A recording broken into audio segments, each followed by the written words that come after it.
नमस्कार, मैं अनिल कुमार श्रीवास्तव। आप देख रहे हैं दैनिक जनजागरण न्यूज। आज हमारे, जैसा कि आपको पता है, हमने युवा चेतना के स्वर कार्यक्रम चलाया। आज उसी के अंतर्गत हमारे साथ मौजूद हैं हरिओम शुक्ला। हरिओम शुक्ला जी, आपका बहुत बहुत स्वागत है। सबसे पहले सर, मैं आपका धन्यवाद करना चाहूँगा कि आपने मुझे अपनी जर्नी शेयर करने का अवसर दिया। हरिओम शुक्ला जी के बारे में बताएं। आप ग्रामीण परिवेश से निकले, अखिल भारतीय स्तर पे आपने अपनी शिक्षा से डंका बजाया है।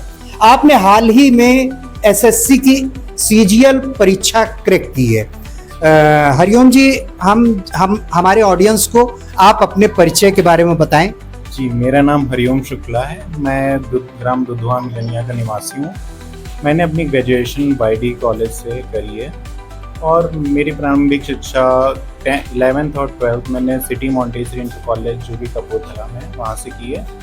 इससे पहले सर मैं RAUK इंटर कॉलेज कफारागिरी में पढ़ता था। मैंने अभी हाल ही में SSC CGL परीक्षा क्रैक की है। उसमें मुझे इनकम टैक्स डिपार्टमेंट में ऑफिस सुपरिटेंडेंट का पद प्राप्त हुआ है। जैसा कि आपने बताया, SSC CGL परीक्षा क्रैक की है, इसकी तैयारी कैसे की, इसके मार्ग में बाधाएं आई, उसके बारे में। जी, मुझे पहले कोई आइडिया नहीं था SSC CGL के बारे में, मुझे कुछ भी नहीं पता था। मेरा एक दोस्त है जो कि ग्रेजुएशन में मुझे मिला था, आलोक कुमार। आलोक ने मुझे बताया कि SSC की ये परीक्षा होती है, इसका ये सिलेबस है और यहाँ से हम करके ये बन सकते हैं। तो वहाँ से मुझे विचार आया, तो हम दोनों ने एक कोर्स लिया, ऑनलाइन कोर्स लिया। तो ऑनलाइन कोर्स लेने के बाद जी, ऑनलाइन कोर्स हमने लिया अनअकैडमी का। उस अनअकैडमी कोर्स से हमने पढ़ाई की, मैथ्स, रीजनिंग, इंग्लिश और GS का सेक्शन कंप्लीट किया। उसके बाद सर मैंने मॉक टेस्ट देता रहा। मॉक टेस्ट देने के दौरान सर मेरा स्कोर शुरुआत में काफ़ी कम आता था। फिर मैंने अपनी स्ट्रैटेजी चेंज करी, मेरे दोस्तों से बात की तो उन्होंने कहा था कि जितनी प्रैक्टिस करोगे उतना ज़्यादा होगा। तो मैंने लगभग 100-200 जब मॉक लगा लिए, तब मेरी स्पीड आने लगी और तब मेरा स्कोर भी अच्छा होने लगा। इसमें इस दौरान आपको बाधाएं आई होंगी, थोड़ा उन बाधाओं का जी, मेरे घर की स्थितियाँ ठीक नहीं थी और मैं कह सकते हैं कि बाधाएं मेरे घर में मेरी मम्मी है और वो आंगनबाड़ी वर्कर है। मेरे पिताजी किसान हैं।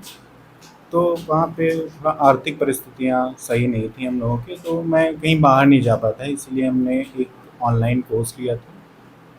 और मेरे पास घर की भी जिम्मेदारी, क्योंकि मैं घर का अकेला बेटा हूँ, इसलिए मेरे पास पूरी घर की जिम्मेदारी थी और यही मेरे ड्रॉबैक्स रहे हैं।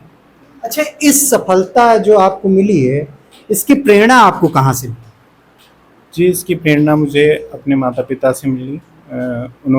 उनकी आंखों में एक सपना था कि मेरा बेटा आगे जाके कुछ करेगा और मुझे मेरे दोस्तों ने जैसे गाइड किया, तो उससे मैं यहाँ पे पहुँच पाया हूँ।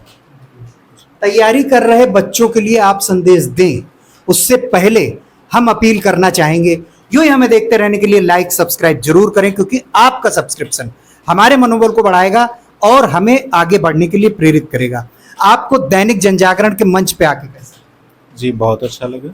मुझे अपनी बातें शेयर करने का मौका मिला, इसके लिए बहुत बहुत धन्यवाद आपका। हरिओम जी, तैयारी कर रहे बच्चों के लिए क्या संदेश देना चाहेंगे? जी, आजकल क्या है, जेनजी जो हैं वो आजकल पढ़ाई करने के अलावा बहुत सारे फ़ोन में बिज़ी रहते हैं और वो पढ़ाई, ये समझ लिए आप, वो पढ़ाई करते हैं लेकिन पढ़ाई उस ढंग से नहीं करते हैं जिससे सिलेक्शन हो पाए।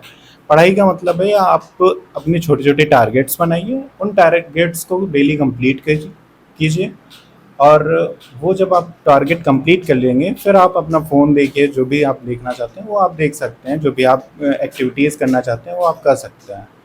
लेकिन अगर आप तैयारी कर रहे हैं और बीच बीच में आप फ़ोन वगैरह चला रहे हैं, जैसे मैंने लाइब्रेरी ज्वाइन करी थी, तो वहाँ पे ये था कि मैं अपना फ़ोन ऑफ़ रखता था और इससे मुझे बहुत कम डिस्टर्बेंस होता था। आजकल के बच्चों को ये मेरी यही सलाह है कि वो अपना फ़ोन ऑफ़ रखें। फ़ोन से जितना दूर रहेंगे वो उतना ही ज़्यादा सिलेक्शन के करीब आएंगे।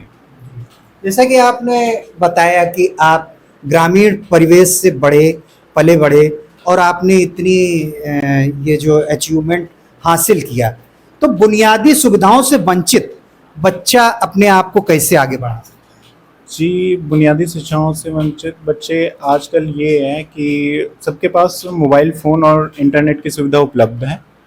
अगर किसी के पास नहीं भी उपलब्ध है तो वो किताबें तो खरीद ही सकता है, उन किताबों से वो पढ़ सकता है। लेकिन अगर उसके पास कोई फ़ोन, लैपटॉप कुछ भी अरेंज हो पा रहा है तो वो उसे ऑनलाइन स्टडी से कर सकता है। यूट्यूब पे सारा कुछ फ्री मटेरियल पड़ा हुआ है।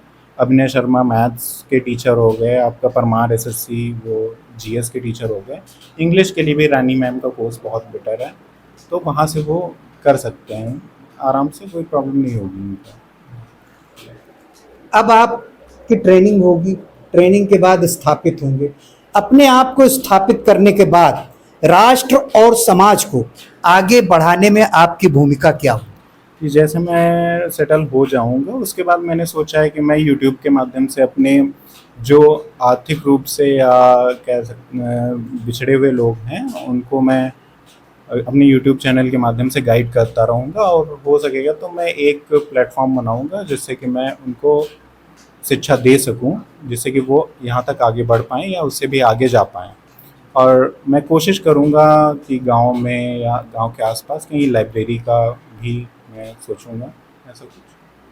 अब तक आपको आगे बढ़ाने में जो शिक्षकों की भूमिका रही है, दो शब्द क्या आपने शिक्षकों के लिए बोलना चाहेंगे? जी, मेरे शिक्षक जो भी मिले हैं बहुत अच्छे मिले हैं। मेरी मैथ्स आज अच्छी है तो वो सिर्फ एक टीचर हैं, वो हैं परमेश्वर यादव जी। परमेश्वर यादव जी की वजह से मैं यहाँ तक पहुँच पाया हूँ। उसके बाद मुझे अमरेंद्र सर मिले, अमरेंद्र सिंह, और ये टीचर मेरे लिए बहुत महत्वपूर्ण हैं। चलते चलते, जैसा कि हमारा ये कार्यक्रम है युवा चेतना के स्वर, यूथ को क्या संदेश देना चाहेंगे? यूथ को यही संदेश है कि आप एक अच्छे समाज की ओर बढ़ें। आजकल इतने ज़्यादा बुराइयां हमारे समाज में व्याप्त हैं, उन बुराइयों से आप दूर हटके एक नव और एक अच्छा समाज बनाने की कोशिश करें। जैसे युवा भटकाव की दिशा में जा रहा है, उनको क्या? जो युवा भटकाव की तरफ जा रहे हैं उनको सबसे बड़ा मेरा यही संदेश है कि आप अपने समाज को अच्छा बनाने की कोशिश करें, आप अपने माता पिता का सम्मान करें जो कि बहुत ज़रूरी है, और अपने शिक्षकों का। आजकल मैं देख रहा हूँ कि आजकल बच्चे जो हैं वो शिक्षकों का बिल्कुल भी सम्मान नहीं करते हैं। आप जितना ज़्यादा शिक्षकों के सामने झुक के रहेंगे, आप जितना उनका सम्मान करेंगे, उतना आप प्रगति करेंगे। तो आप सुन रहे थे हरिओम शुक्ला जी को, जिन्होंने एसएससी सीजीएल की परीक्षा इसी सत्र में क्रैक की है। मिलते हैं अगले वीडियो में, तब तक के लिए धन्यवाद, नमस्कार। और हाँ, यूं ही हमें देखते रहने के लिए लाइक सब्सक्राइब जरूर करें, क्योंकि आपका सब्सक्रिप्शन हमारे मनोबल को बढ़ाएगा और हमें आगे बढ़ने के लिए प्रेरित करेगा। तब तक के लिए धन्यवाद, नमस्कार।